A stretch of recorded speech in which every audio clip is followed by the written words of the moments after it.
कल्पना कीजिए एक 72 साल के बुजुर्ग की, जो पिछले 11 सालों से रोजाना नंगे पैर 12 मील चलकर व्यास नदी से पानी लाते हैं ताकि अपने गुरु को स्नान करा सके।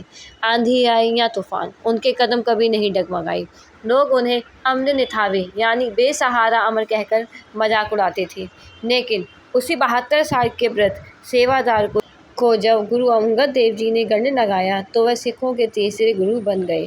उनका जन्म 5 मई 1479 गांव बासरके यानी अमृतसर में हुआ था। उनके पिताजी का नाम तेजभान जी और माता का नाम लक्ष्मी जी था। गुरु बनने से पहले आप वैष्णव भक्त थे और हर साल गंगा स्नान के लिए जाते थे। 61 साल की उम्र तक उन्हें अपना गुरु नहीं मिला था और एक सुबह उन्होंने अपने भतीजे की बहू बीवी अमरो जी को, गुरु अंगद देव जी की बेटी थी, के मुख से गुरु नानक देव जी की वाणी सुनी। वह शब्द उनके दिल में उतर गए और वह गुरु अंगद देव जी की शरण में चले गए। गुरु अमरदास जी ने 11 वर्षों तक गुरु अंगद देव जी की निष्काम सेवा की। उनका नियम था अमृत वेले सुबह सुबह उठना, व्यास नदी से गागर में पानी भरकर लाना और गुरु जी को स्नान कराना।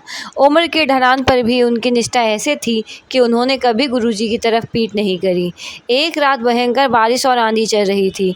रास्ता कीचड़ से भरा हुआ था। अमरदास जी पानी की गागर लेकर आ रहे थे। अंधेरे में उन्हें एक जुलाहे के घर के बाहर गड़ा हुआ, जुलाहे का जो खूंटा होता है जिसको मिट्टी के बर्तन या बनाई में इस्तेमाल करते हैं, वो दिखाई नहीं दिया। वह उससे टकरा कर एक गड्ढे में जाकर गिर गए। गिरे हुए भी उन्होंने गागर को टूटने नहीं दिया।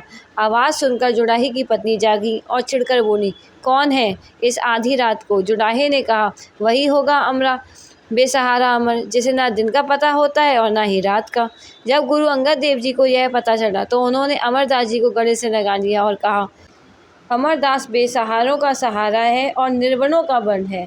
उसी दिन गुरु अंगद देव जी ने उन्हें अपना उत्तराधिकारी यानी कि तीसरा गुरु घोषित कर दिया। पंगत और संगत, उन्होंने नियम बनाया कि कोई भी उनसे तब तक नहीं मिल सकता जब तक वह लंगर में बैठकर भोजन न कर ले। यहाँ तक कि अकबर को भी ज़मीन पर बैठकर आम लोगों के साथ खाना पड़ा था, उसके बाद ही वह उनसे मिले थे।